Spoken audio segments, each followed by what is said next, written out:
These are the treasure houses of an ancient desert kingdom, a land the size of Western Europe, where rainfall is a near miracle and oil flows like water.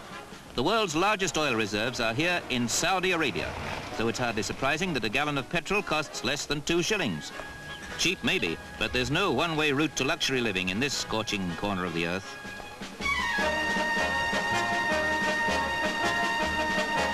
Saudi Arabia, despite its potential wealth, is a country that needs help and guidance. Why else would a group of prominent English surgeons and specialists hurry away from London's shivering climate to board an aircraft bound for a land where winter merely means the temperature drops below the century mark?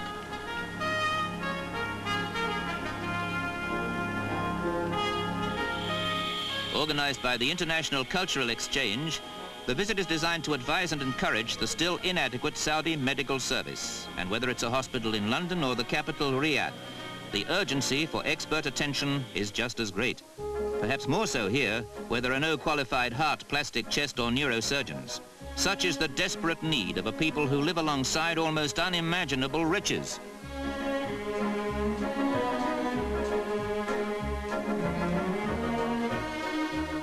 Eye infections are so common that operations are often performed in the patient's home. Many sufferers can be cured if treated at an earlier stage, and for one young Arab prince, examination by an English specialist may prevent the tragedy of blindness.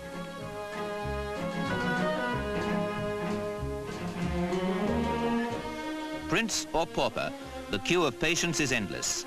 Operations are performed not only to save lives, but to instruct and encourage Saudi Arabian doctors to stamp out some frightening diseases in a country where many adults die before they're 40.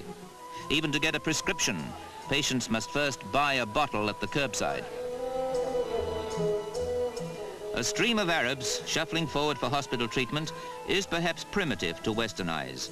These people seem to accept the waiting and the unimportance of time, probably because time can be based on any one of 3 systems, all hours different from each other. And that's only one frustration for the traveller. He can get lost in a maze of narrow, high-walled city streets where time seems to have passed by altogether. An innocent game in a dusty street can be a threat to health, yet children seem to ignore the dangers out in the thirsty heat.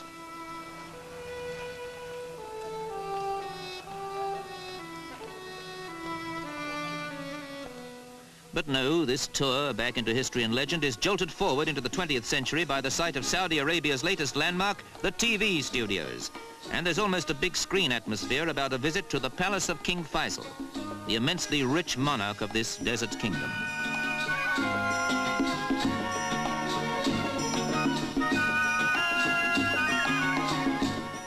Today, the man who has absolute power over his 5 million subjects is meeting the doctors who have come to help his people. Decisions made on this occasion will push Saudi Arabia a little further along the road to healthy prosperity. But the Bedouins, who now go by lorry instead of camel, still eke out a frugal existence from the unfriendly desert, as they've done for centuries.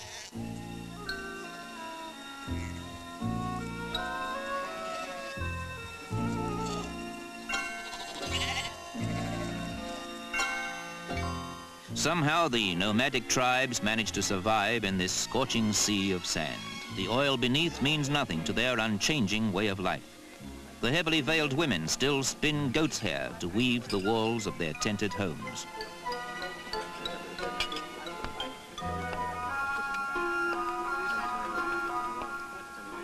The Bedouins are a fierce, proud people, often resisting attempts at resettlement. They wander across an uncharted wilderness, ignoring the extremes of temperature. Tribal customs are always upheld. Girls have to be veiled when they reach 12, the marriageable age.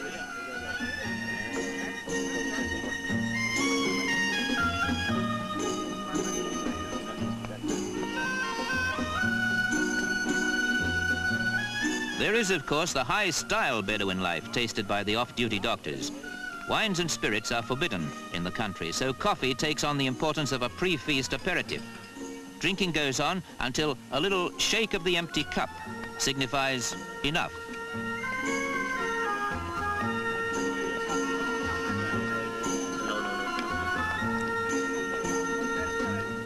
All the Bedouin courtesies and rituals are observed.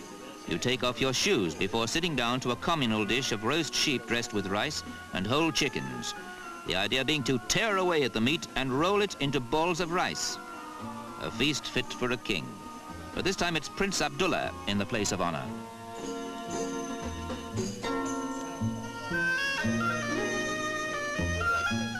It's difficult to imagine how the wealth from oil could possibly reshape the lives of these desert nomads. The goat market is much the same as it was in the days when the whole country was just a blank on the map.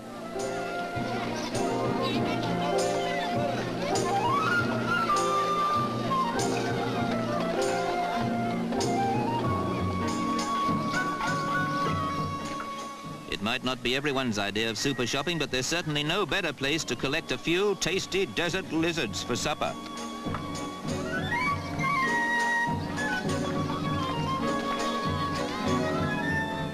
Saudi Arabia cannot ignore or escape the domination of the desert, yet there are isolated places where it blossoms into jungle lushness.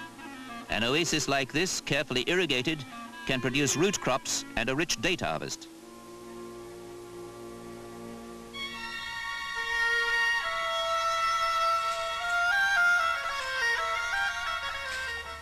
Here indeed is proof that the desert can be made fertile.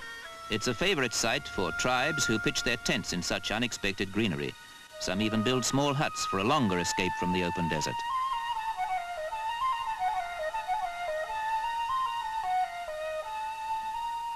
Modern civilization has edged in as well, because among the swaying palms is a swimming pool, and that's no mirage.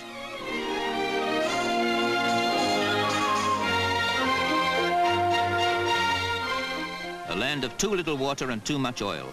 That would probably describe the dilemma of a country which is only just realizing its importance in the 20th century. Those treasure houses in the desert may represent great future wealth, but that's not enough. Saudi Arabia needs expert advice and encouragement. Just in fact what the doctors ordered, and by their goodwill example, underlined.